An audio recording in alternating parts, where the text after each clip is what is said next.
Deposition of warrant officer, retired Dale Morrow, pen-warden 2nd grade, Cassara Station Garrison, given before the Cassara Garrison Inquiry Board, 3rd cycle, day 14, in the matter of the warden levels incident.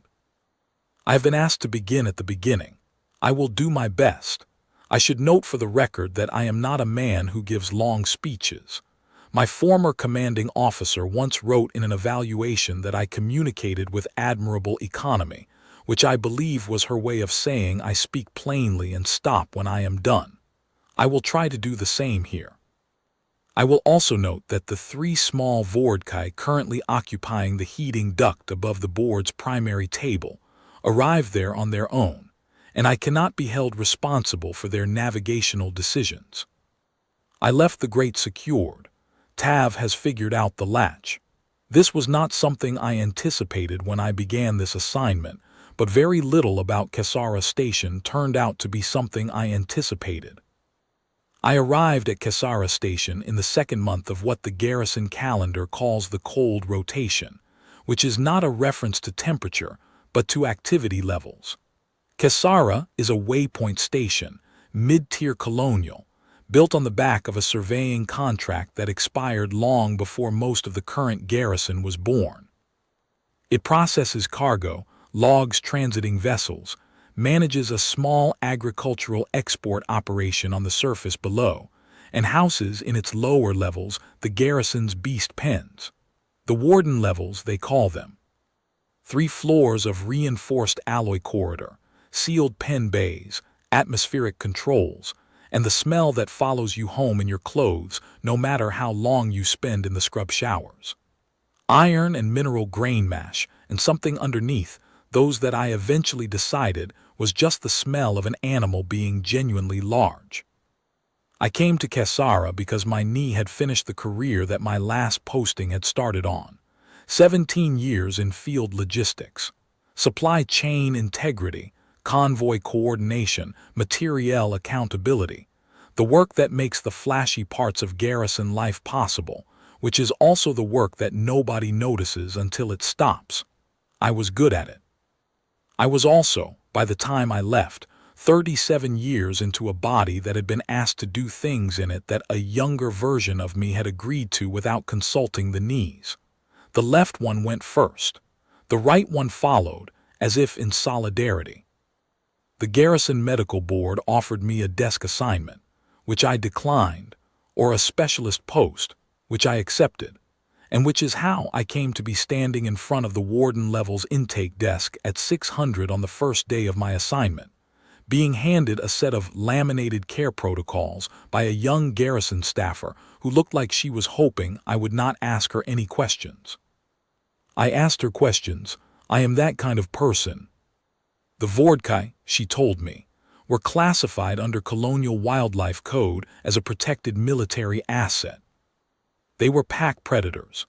They were native to a colony world called Vashit's Reach, 3 transit gates from Cassara, and they had been brought to the garrison approximately 4 years prior as part of a defense augmentation program that someone senior had approved, and that nobody currently on station fully understood the original rationale for. There were 11 of them. 8 adults, 3 juveniles. The adults were housed separately by dominance tier. The 3 juveniles, the ones I would later name Tav, Oru, and Sel, though those were not their official garrison designations, were housed in a secondary pen adjacent to the Alpha's bay, and were technically the responsibility of the Alpha, a male of approximately 14 years, designation Cassara Alpha 1, who I would later come to call Keth, which was not his official designation either, but which he responded to readily enough once I had given him sufficient reason to respond to anything I said. I asked how they were currently being managed. The staffer handed me a second laminated sheet.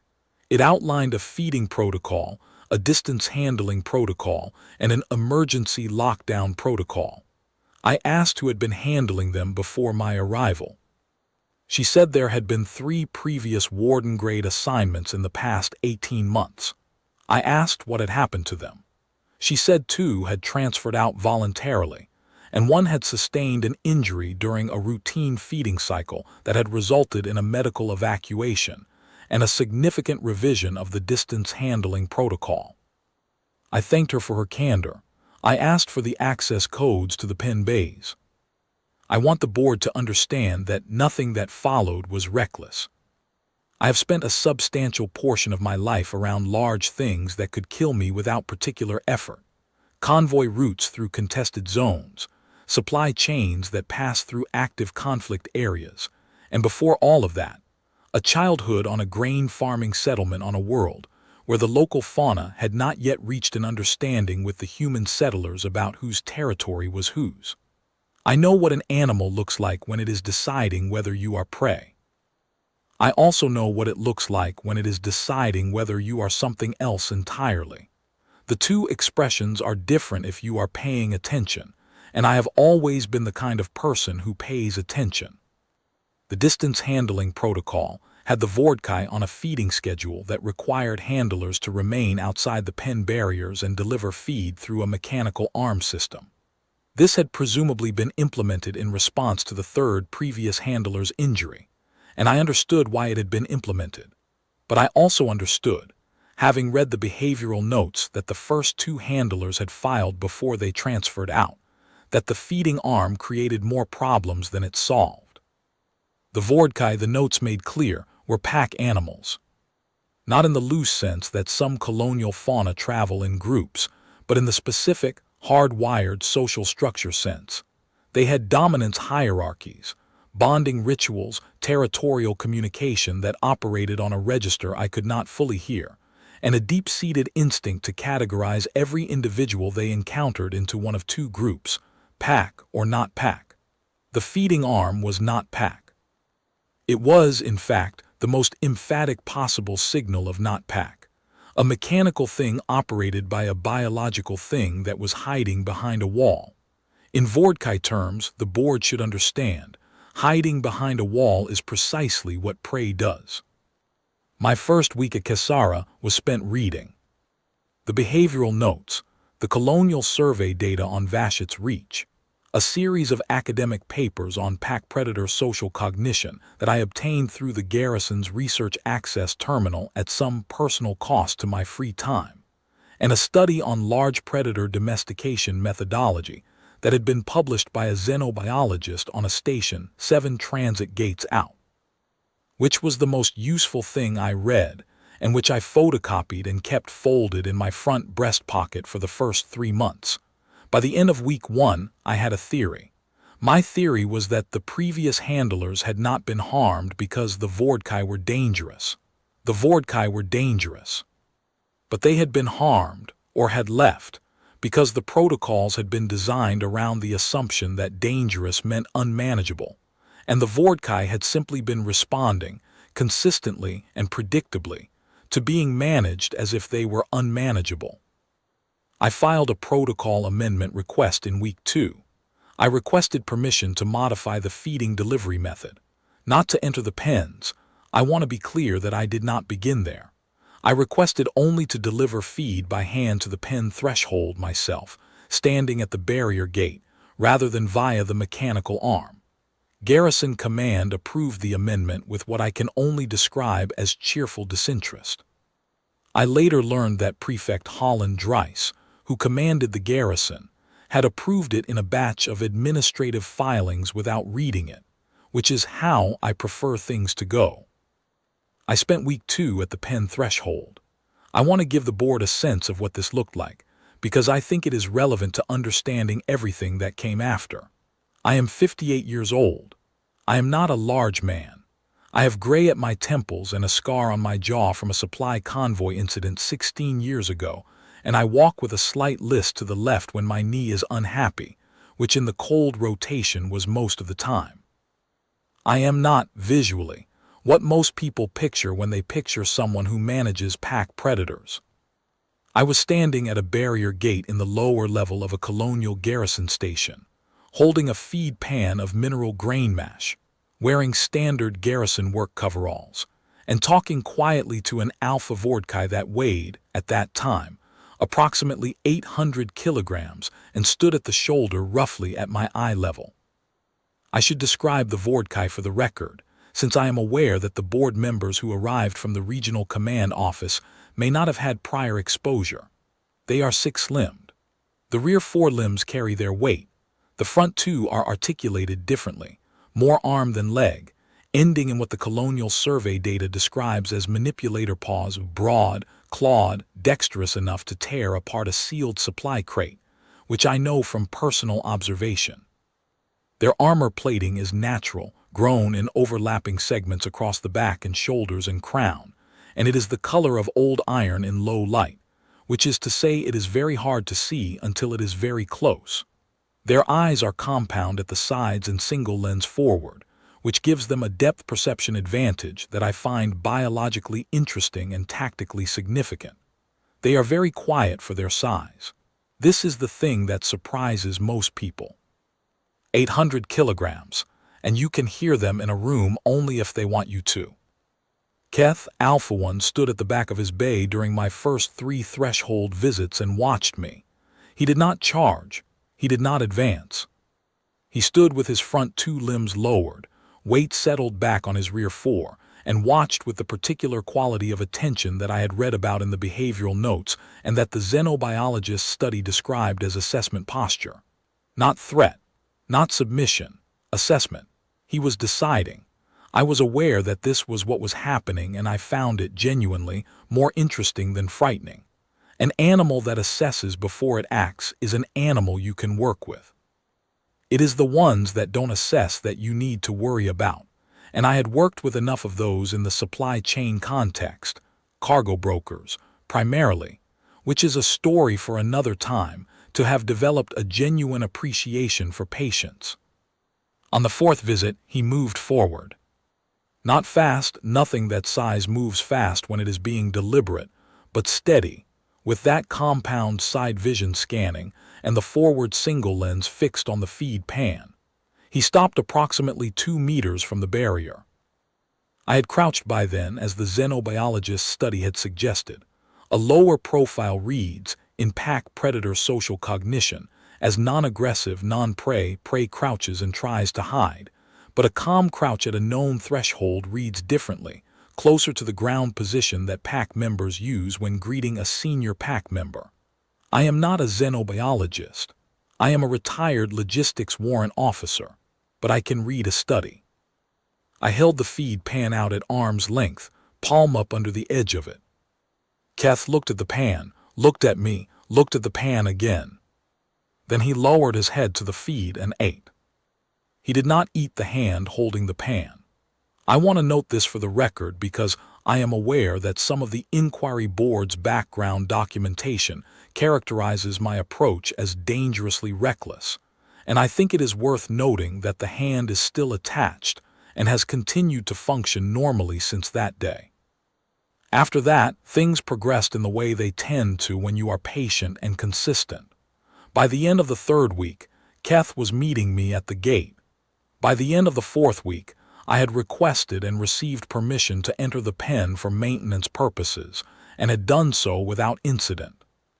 By the end of the 6th week, the 3 juvenile Vordkai, Tav, Oru, and Cell, who were at that point somewhere between cub and adolescent, running between 40 and 60 kilograms, which is to say still comfortably capable of removing a limb but physically manageable compared to Keth, had developed the habit of investigating me whenever I came into the pen, with a thoroughness that the xenobiologist study described as integration assessment, and which I would describe as being sniffed, prodded, and on one occasion sat on, in a manner that suggested they had made a decision. The decision they had made, as nearly as I can translate it into language the board will find useful, was that I was pack.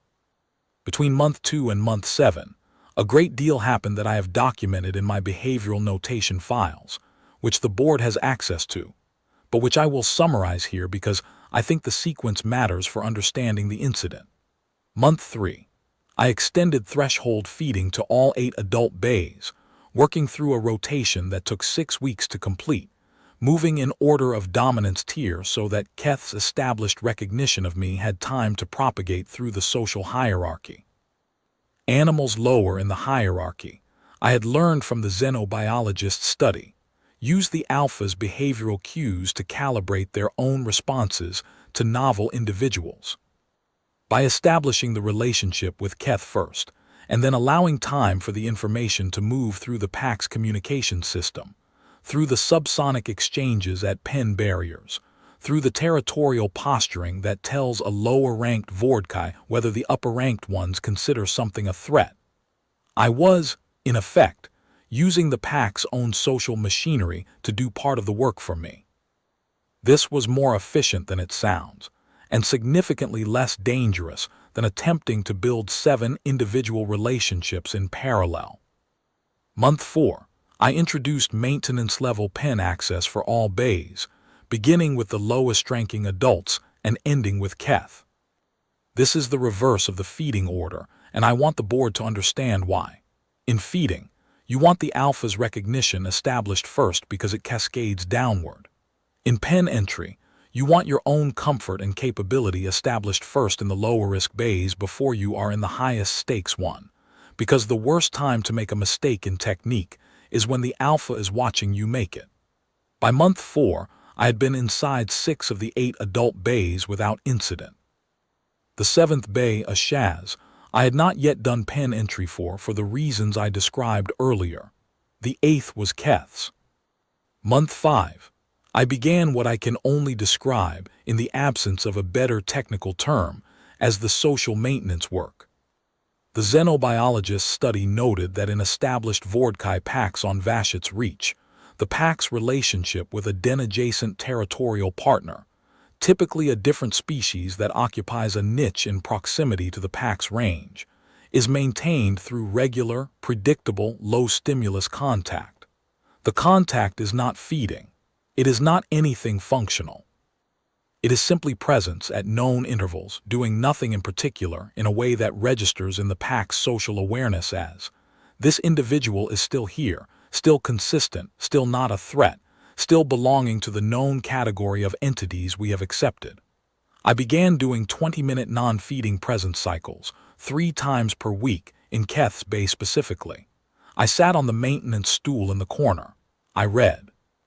I did my behavioral notation paperwork. Keth, in the early weeks, watched me with the assessment posture. By week 6 of this protocol, he had shifted to the intermediate posture, not quite pack resting, but not assessment either, something in between that the study called acknowledgement of presence, which I have entered in my own notes as settled tolerance. By month 6, he was in his corner sleeping position during most of my presence cycles, which the study identified as the highest expression of accepted familiar individual that an alpha Vordkai exhibits toward a non-pack entity. I noted this with what I hope was appropriate scientific detachment in my behavioral records. It was, I will admit privately here, a meaningful moment. Month 6 was also when the juveniles began the contact-seeking behavior. I have described Tav's boot sitting and the investigation cycles. What I did not mention, because it is in the formal behavioral record, and I assumed the board had reviewed it, is that during month 6, the 3 juveniles also began what the xenobiologist study calls social grooming solicitation, a behavioral display in which a juvenile Vordkai approaches a recognized individual and presents the armor-plated crown of the head at a lowered angle, which in pack social language means, I am presenting a vulnerable point, I am inviting contact at this point, I am signaling trust. The appropriate response in pack terms is contact, a flat palm pressed to the crown plate, held for 2 to 4 seconds. I read this in the study on a Tuesday morning. I practiced the motion on an equipment casing for approximately 10 minutes. The first time Tav presented, on a Wednesday afternoon, I responded correctly. She held the position for 6 seconds, which is longer than the study's noted average, and then she returned to whatever she had been doing, which was sitting on my boot. I have since responded to every solicitation from all 3 juveniles. To be precise, solicits approximately 3 times more often than either TAV or ORU, which I note without judgment. I want to be precise about what this means and does not mean, because I think there is a tendency in garrison culture to romanticize this kind of thing, and I am not a romantic. The Vordkai did not decide I was a Vordkai. They are not confused about species. They have excellent senses, and they know perfectly well what I am. What they decided, Keth first, and then the juveniles following his lead in the manner of a pack whose alpha has rendered a social verdict, was that I fell into a specific social category that exists in their cognition, and that does not have a clean translation in galactic standard. The xenobiologist study called it auxiliary warden in an approximation, which is where the garrison eventually got the title. In practical terms, it meant, this one is ours, he is not prey, he is not rival, he is the known individual who manages the threshold of our space, and the appropriate response to him is cooperative rather than threat-oriented. It also meant, as I discovered over the following months, that the appropriate response to anyone who threatened me was significantly less cooperative. This became relevant in the 7th month of my assignment, which is when Prefect Holland Dreiss noticed, for the first time, that anything of significance was occurring in the warden levels. I want to be fair to Dreiss. The board has his service record. I have not read it, but he had been at Kesara for 2 years before I arrived and had, by all accounts, managed the garrison's administrative functions competently. He was not, as far as I could tell, a cruel man. He was a particular kind of garrison officer that I recognized from 17 years in field logistics.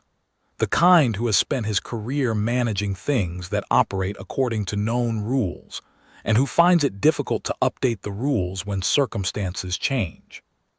The warden levels in his mental map of Kesara Station were a liability, a previous commander's acquisition, an ongoing resource drain, an element of the garrison that he did not understand and that he had therefore decided was best managed by keeping it out of sight and filing the quarterly care reports without reading them. The quarterly care reports, I should note for the board's information, were mine. I filed them faithfully. They were detailed. The behavioral developments I have been describing, Keth's threshold response, the juvenile's integration assessment, my pen entry protocol, were documented in those reports with precise dates and observations. 7 months of documentation, filed through the administrative queue to Dreiss's office, where they had apparently been approved without review in the same cheerful batches as my original protocol amendment request. I knew this because on the 3 occasions I had flagged a notation as requiring command attention, the acknowledgement came back in a batch approval with 17 other documents, which is not the response pattern of a man who has read the individual items. What drew his attention in the 7th month was a visiting dignitary. Regional Colonial Authority sent an inspection team to Kesara 3 times per rotation cycle, and this particular team included a senior liaison officer named Assessor Van Rallock, who had a reputation for thorough inspections, and who had specifically requested to see the warden levels during her visit. I was aware of this request. It had come through my reporting chain, and I had prepared the pen documentation accordingly. I had also, in the 2 weeks prior to the inspection, done what I always do before anyone unfamiliar comes to the warden levels. I had spoken to Keth. Not explained, because that is not how it works. But I had made a point of having visitors accompany me to the barrier in advance, introducing their scent profile to the warden level's environment in a controlled context, so that their presence on the day would not register as an intrusion by unknown individuals into pack-adjacent space. I had done this with Dreiss's administrative assistant and with the garrison's maintenance crew chief without incident, and I had requested through the inspection liaison that Assessor Rallock's team make a brief preliminary visit to the lower level 48 hours before the formal inspection. The request was denied. I was told the assessor's schedule did not allow for preliminary visits. I filed the denial in my records and noted it as a potential complication. What I was not aware of was that Dryce had decided the visit was an opportunity. I did not know, until afterward, that Dryce had spent the 2 weeks before the inspection in conversations with 3 members of the regional authority's advanced staff, in which he had apparently characterized the warden levels as a garrison success story. His words, not mine, and the Vordkai management as a demonstration of innovative colonial asset utilization.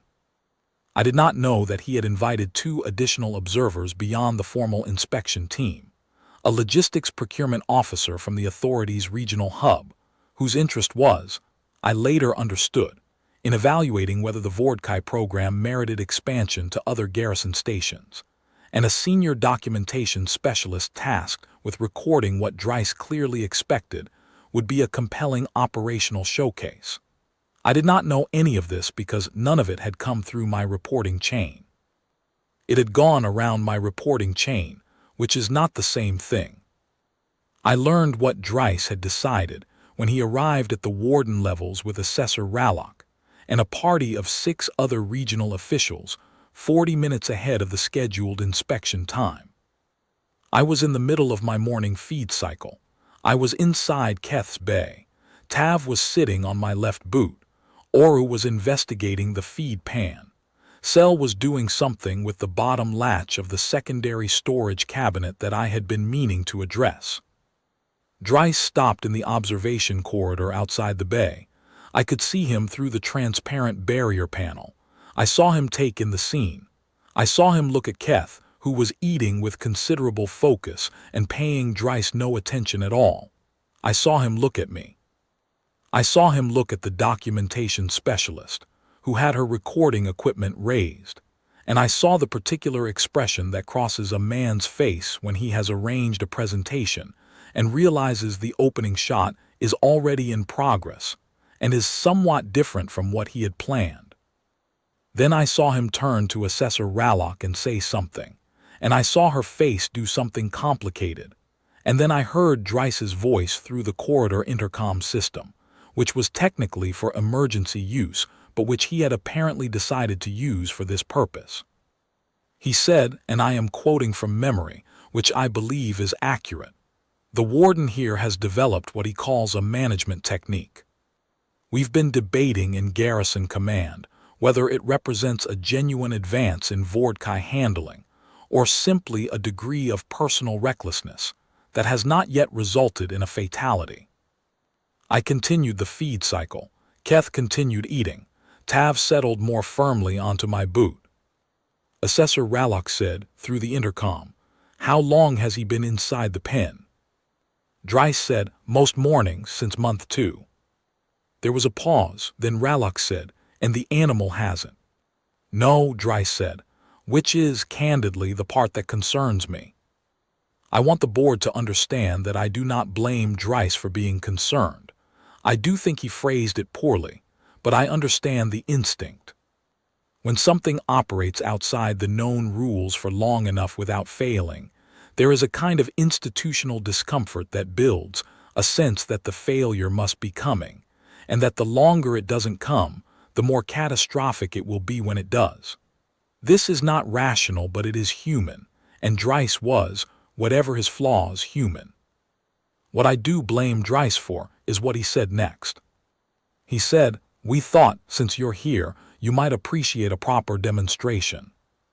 Assessor Rallock said, "A demonstration of what?" Dryce said, "Of what these animals are actually capable of. The warden's relationship with the alpha is unusual, but the rest of the pack is less settled. If you'll come to the secondary bay, we have a Vordkai that has not responded to any handling approach, which I think gives a more accurate picture of what we're managing down here." I finished the feed cycle. I latched the storage cabinet. Sel had gotten it open, which I would need to address more permanently, but that was a problem for later. I gave Keth the flat palm signal that meant I was leaving and would return, which he acknowledged in the way he always acknowledged it, by lifting his head briefly and then returning his attention to the remains of the grain mash. Tav relocated from my boot to the corner sleeping platform with an air of profound inconvenience. I let myself out of the bay.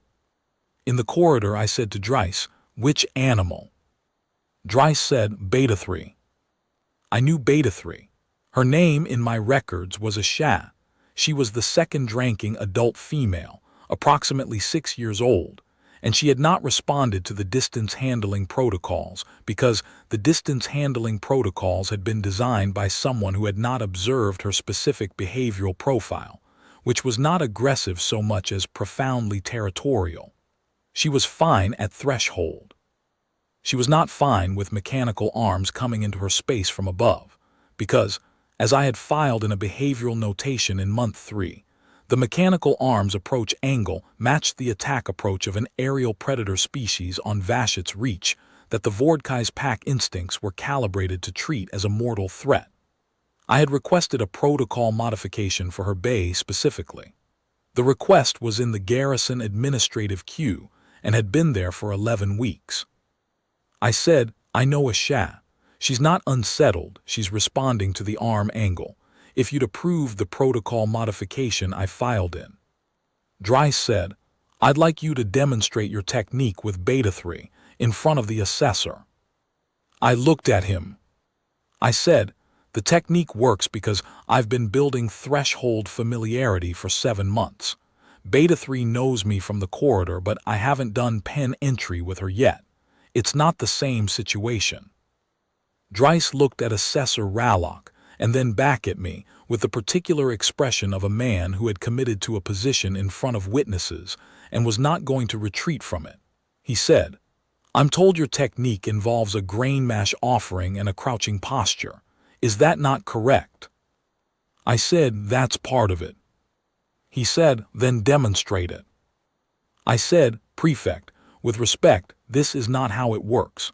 The mash and the crouch are signals in a communication system that I have spent 7 months establishing with this pack.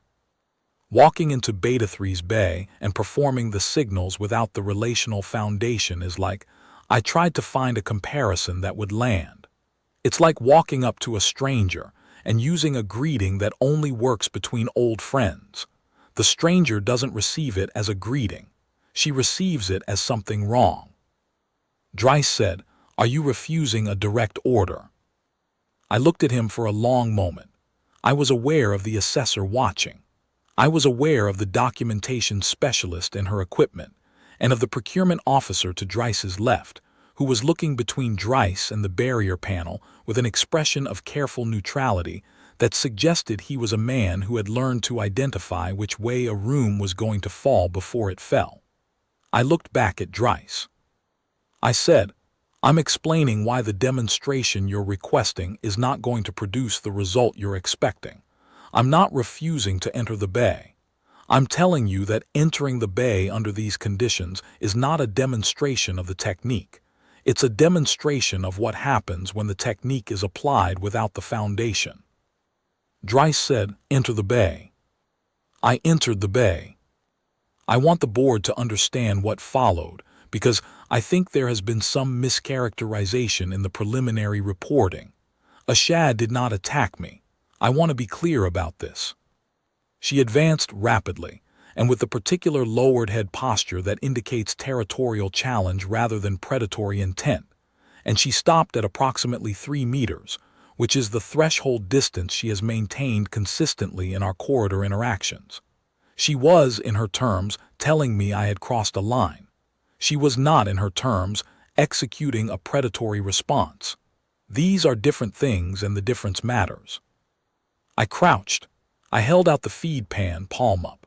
I spoke to her in the low register I use in the pens, which is not words exactly. The Vordkai do not use words, but a cadence and a frequency that I have found over 7 months to communicate something in the range of calm, not threat, familiar individual behaving strangely but not dangerously. Asha stopped. She did not eat.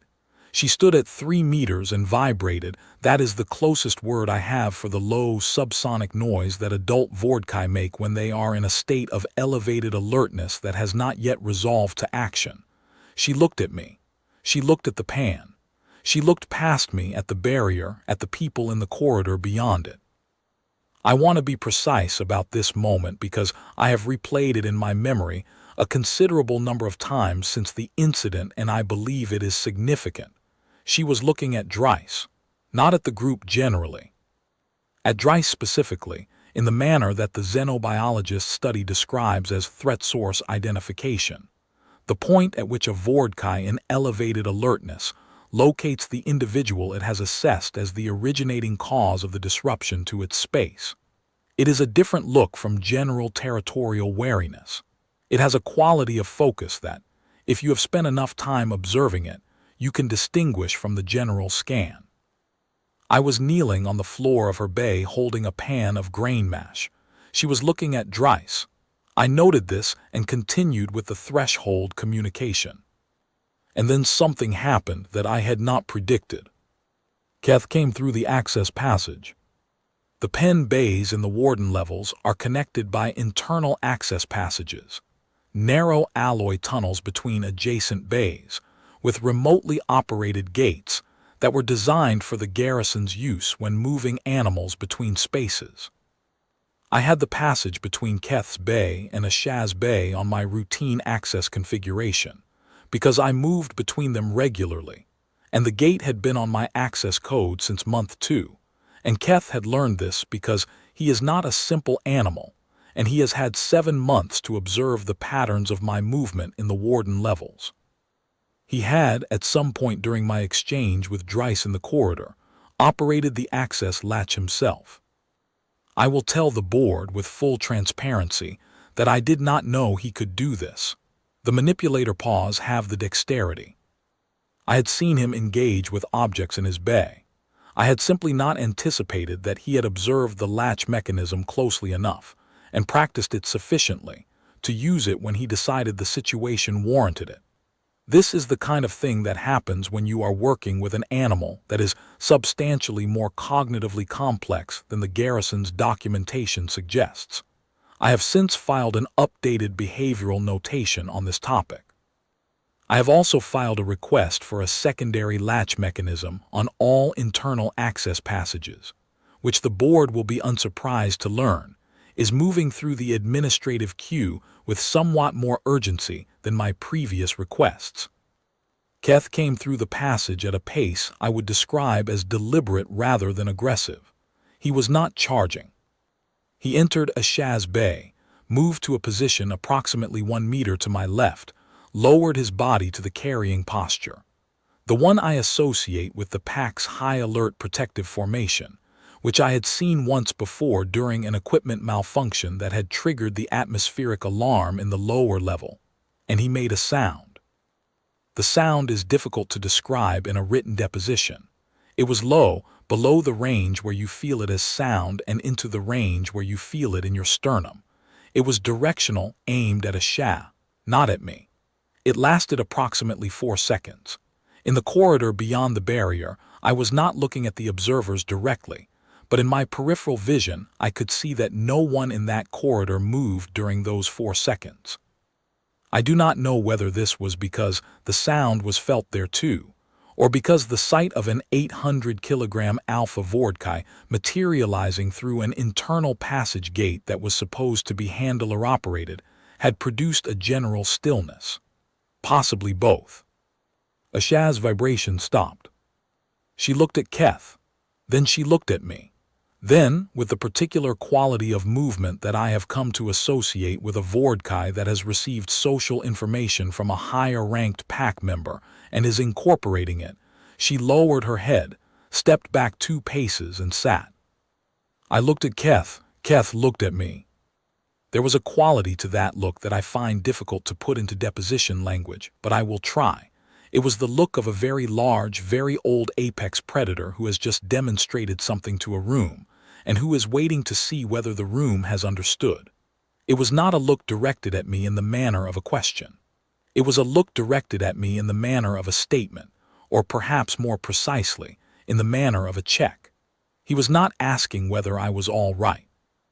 He was confirming that he had assessed the situation and taken action appropriate to it, and registering, in the particular Vordkai way, that the action had been taken on behalf of the social structure, not arbitrarily. That distinction matters. I recognized it from months of behavioral observation. An arbitrary action from a Vordkai of Keth's rank and size would have looked quite different. This was deliberate, calibrated, and this is the word I keep returning to in my notes, considered. He had heard the exchange in the corridor. He had made a decision about it. He had acted on the decision. He had done all of this while I was inside a pen, which means he had done all of this while I was in a position where I needed the situation to remain controlled, and the action he chose was the one that controlled it. I do not know what the Vordkai equivalent of tactical reasoning is. I know what it looks like from the outside. I gave him the flat palm signal. He held position. I finished the entry cycle with a sha. She accepted the threshold portion of the feed. She did not advance again. By the time I let myself out, she had settled in the back of the bay, which is her preference, and Keth had returned through the access passage to his own bay.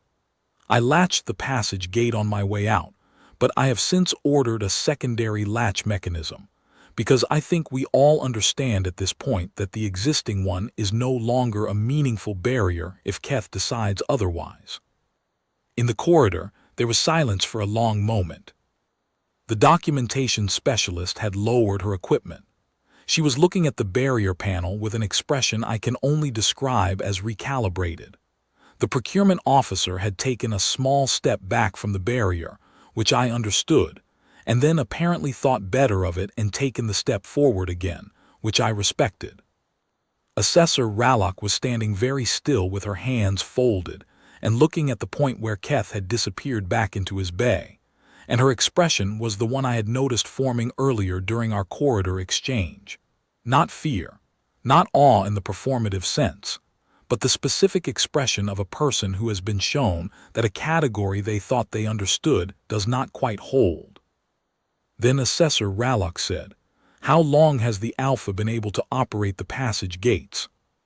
I said, "I don't know, apparently long enough." She said, "And you weren't aware that he was monitoring the situation?" I said, "I knew he was alert to my movements. I didn't know he'd decided to respond to this particular situation directly." She looked at the barrier panel, through which Keth's bay was visible, and in which Keth was visible, standing at the front of his bay, watching the corridor with his forward single lens in the particular fixed manner that I have learned means he is still tracking something. She said, "What exactly is he watching?" I said, "Dryce, I expect. He was present when Dryce gave the order. He heard the exchange." There was another pause. I looked at Dryce. Dryce was looking at Keth through the barrier, and Dryce's face had arrived at an expression that I recognized from years in logistics. The expression of a man who has just understood that he has miscalculated the weight capacity of something he was standing on, and that the floor is still holding but only just, and that he has no clear path to a position where the floor is more reliable. Dryce said, The animal is clearly not properly secured." I said, "He's in his bay, he's secured." Dryce said, "He opened a gate." I said, "He did. That's in my updated behavioral notation." I'd have filed it sooner if the notation Q weren't 11 weeks backed up. Dryce said, "This is a safety issue." I said, with as much patience as I had available, and I want the board to know that the patience was genuine and not performative. The safety issue, Prefect, is that an 800-kilogram apex predator who has identified me as Pac just watched you order me into an unsecured situation.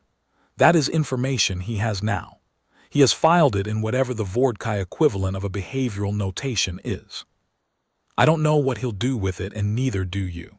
And so I would suggest, respectfully, that the most prudent course from this point forward is to let me manage the warden levels according to the protocol modifications I've been trying to have approved for 11 weeks, and to not organize any further demonstrations. Assessor Rallock said, "Is the Alpha able to exit his bay independently, not through the access passages, the main bay gate?" I looked at the gate. The main bay gate operated on a different mechanism, the garrison's external access control system, keyed to handler authorization codes and administrative override. It was more complex than the access passage latches. It had multiple components. I said, "Not currently." Assessor Rallock looked at me. I looked back at her. Neither of us said the word currently out loud again, but I think we both understood that we were both thinking about it. She turned to Dryce and said, in the tone of a regional official who has completed her assessment and is proceeding to conclusions, "Prefect, I'm going to recommend in my report that the warden levels be reclassified as a specialized asset requiring a dedicated management authority. I'm also going to recommend that the protocol modification requests filed by Warden Morrow be treated as standing approval pending review, rather than queued for administrative processing." Dryce said, "I'm not sure that's within the scope of." Rallock said, "It's within my scope." She turned back to the barrier and looked at Keth one more time, with the expression I had been watching develop across the inspection, not fear, not awe exactly, something more in the range of recalibration. Then she said, "I'd like a full briefing on the Alpha's behavioral development, not for the report, for my own understanding." I said, "I can do that." She said, "And the juveniles, the 3 that were in the Alpha's bay this morning." I said, "Tav, Oru, and Cell, they're in good health." She said, "Do they also respond to—" She paused, apparently not sure how to phrase it. I said, "They respond to me, yes. They're at the stage where they're still calibrating. Tav is the most settled, Oru is still making decisions. Cell is an ongoing project." Rallock said, "An ongoing project." She looked like she was trying not to smile, which I appreciated, because the thing about Cell is that it is impossible not to have a reaction to her, and a senior regional official visibly suppressing amusement in the warden levels felt more appropriate than the alternatives. I said, "She figured out the feed cabinet latch this morning. It's been a moving target. The events after that point are a matter of garrison record, and I understand the board has reviewed the incident report, the medical transfer documentation for Prefect Dryce, who I will note was not injured in the warden levels, and whose medical situation was determined to be stress-related, and therefore not directly attributable to anything that occurred during the demonstration, and Assessor Rallock's formal recommendation, which has been in effect now for 3 weeks. What I can add, for the board's consideration, is the portion of what happened that does not appear in the formal record. 3 days after the demonstration, I was doing the evening feed cycle. It was late, past the garrison's second watch, which meant the warden levels were empty except for me, and quiet enough that I could hear the atmospheric processing units cycling, and the particular sound that Vordkai cubs make when they are in deep sleep, which is somewhere between a low rumble and a grinding purr, and which you either find soothing or you find alarming, and after 7 months I find it soothing. I was finishing Keth's bay. He was settled in his primary sleeping position. He has a preference for the left rear corner, where the floor heating element runs closest to the surface, which I understand, because my knee appreciates that same principle, and the cubs were piled on the elevated sleeping platform in the configuration they prefer, which appears to be a tangle of limbs and armor plating that should not result in restful sleep, but apparently does. Cell had managed to insert herself between Tav and the platform wall in a way that left approximately a third of her hanging over the edge, which was physically improbable and apparently comfortable. Oru had one manipulator paw draped over Tav's back. Tav was doing the grinding purr thing. The atmospheric processors were cycling on their regular schedule. The iron and mash smell was, as always, everywhere. It was, by any external measure, an unremarkable evening in the warden levels, the same as 50 or 60 evenings before it. The same feed, the same checks, the same notes in the same record.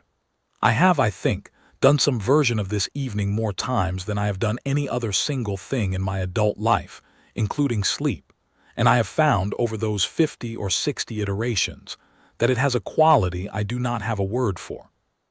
Not peace exactly, because the warden levels are never entirely peaceful. There is always something latent in a space that contains animals this size, a quality of potential that you do not forget even when everything is quiet. Not comfort either, though there is comfort in the routine. Something between the two. A kind of rightness, maybe. The sense that a system is operating as it is supposed to, and that your presence in it is warranted. I was about to let myself out when Keth lifted his head. He looked at me. He made the low sound, not the subsonic one, but a different register, shorter, something I had been hearing for a few months and that I had recorded in my behavioral notes as social address vocalization, distinct from threat, distinct from pack command, distinct from everything else in his range that I had documented. I had not been certain until that moment what it meant. I had a hypothesis. I had not been ready to commit it to the formal record, because I am cautious about applying human framework interpretations to Vordkai behavior without sufficient corroboration. He looked at me, he made the sound, then he lowered his head back to the corner floor. I stood there for a moment. I am not a man who attributes more significance to things than they warrant. I have spent my career working with material realities, supply chains and weight tolerances and maintenance schedules, and the hard math of what systems can sustain. I do not generally reach for meaning in places where logistics is the more accurate explanation. But I stood there for a moment. Then I gave him the flat palm signal and let myself out. In the corridor, walking toward the scrub showers, I tried to figure out what the right language was for what I had just experienced, and I could not find it. So I put it in my behavioral notes under social address vocalization, directed at handler context. End of cycle, nature unclear, and I moved on. 4 days after that, Tav got into the junction between the secondary storage area and the access passage, and spent approximately 40 minutes in a space she had apparently identified as a satisfying place to be, despite the fact that I needed to get into the secondary storage area. I spent those 40 minutes lying on the floor at the access junction entrance, talking to her in the pen register, and eventually she emerged because she had decided to, and she walked across my chest on her way out, which I have also noted in the behavioral records, and when I got up and checked the secondary storage, the grain mash inventory was intact, which is the main thing.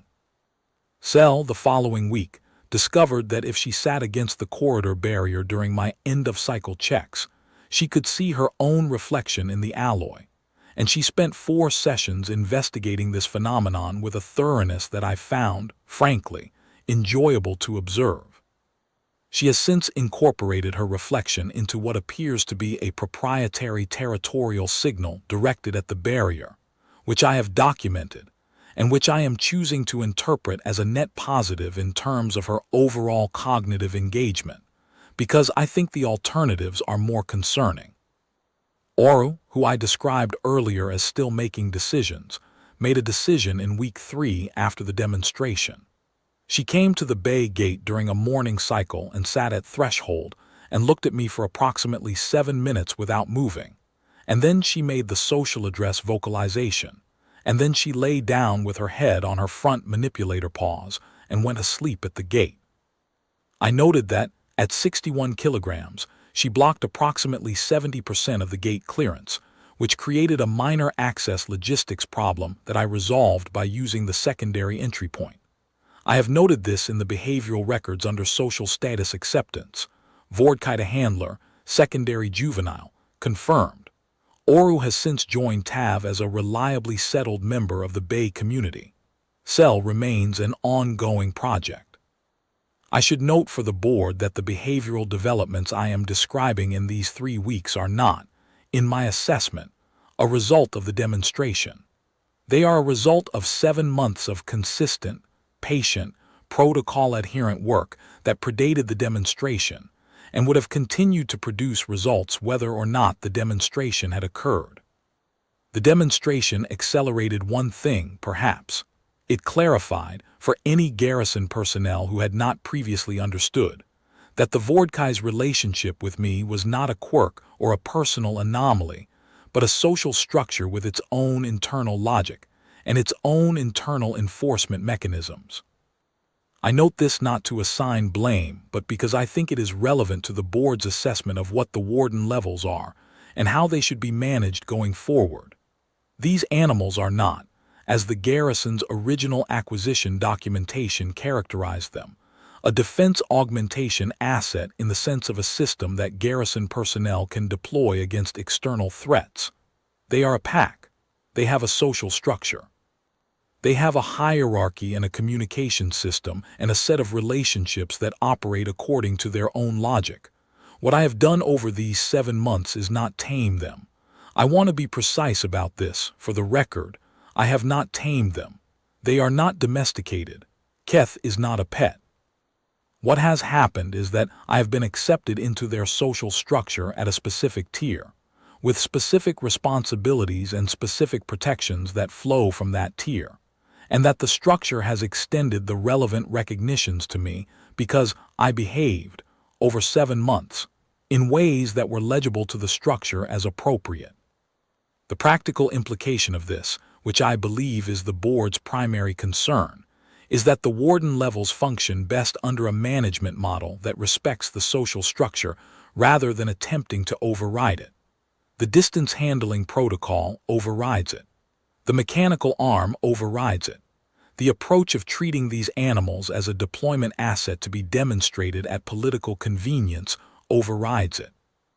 My 11 standing protocol modification requests, which are now, I understand, on fast-track review, are designed to work with the structure rather than around it. I hope the board will treat them accordingly. I am also requesting, through this deposition, that the board formally designate the handling methodology I have developed: the grain mash threshold offering, the low crouch posture, the cadence register communication approach, the incremental bay entry protocol, as the standard handling methodology for Vordkai in garrison custody, to be applied by any future warden-grade handler assigned to the Caesara levels. I note that Assessor Rallock, during her briefing, suggested this designation.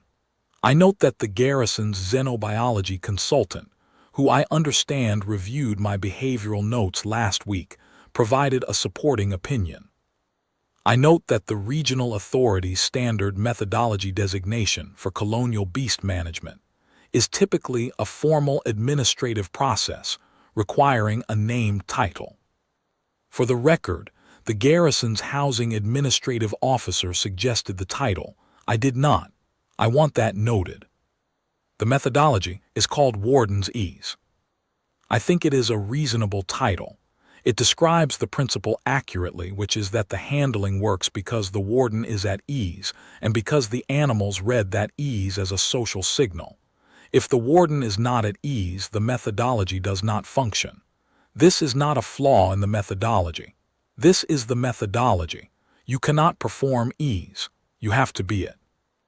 I have tried to explain this in 7 months of filed behavioral notations, in 3 formal protocol amendment requests, and in what is now becoming a fairly substantial deposition, and my best distillation of all of it remains.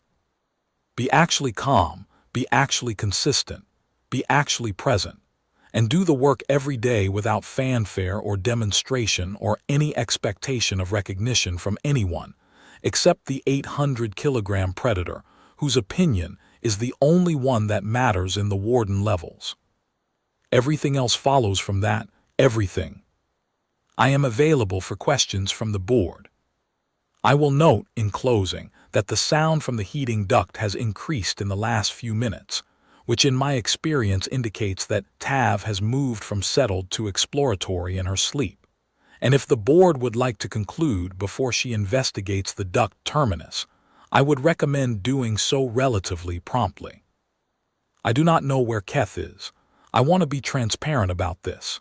He was in his bay when I came up here, but the access passage gate situation is, as I mentioned, currently under revision, and the main bay gate situation is also, let us say, a matter I am monitoring closely. I am not concerned. He is generally where he is supposed to be. He has, in 7 months, never been where I did not expect him to be, except once, and that once was in the service of a social structure operating correctly. But you may want to check the corridor. End of deposition. Filed on behalf of Warrant Officer, retired Dale Morrow, pen-warden 2nd grade, Cassara Station Garrison, by the Garrison's Administrative Recording System. Post-filing note, added by Administrative Clerk Vash Turin. At the conclusion of the deposition, the access passage gate to the inquiry room's east corridor was found to have been operated from the internal side. Alpha 1 was located in the corridor, resting, with his head directed toward the inquiry room door. No personnel were harmed. Pen-warden Morrow's response when informed was, "I know." I could hear him settle.